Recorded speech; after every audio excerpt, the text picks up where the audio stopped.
How to assemble your wood frame from Frame It Easy. With your frame facing down, use a screwdriver or a fingertip to bend all the metal tabs upwards. Unwind and remove the unfastened end of the hanging wire. Push your frame contents out from below to remove them. Place your art on the backing. Remove the protective film from one side of your acrylic and place that side face down over your art.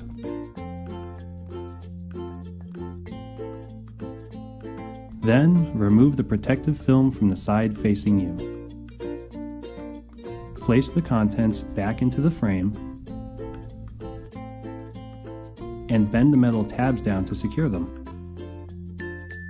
Make sure to press firmly on each tab. Thread the hanging wire back through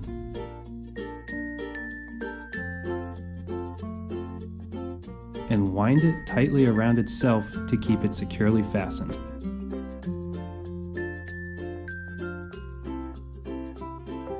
Hang your frame and enjoy.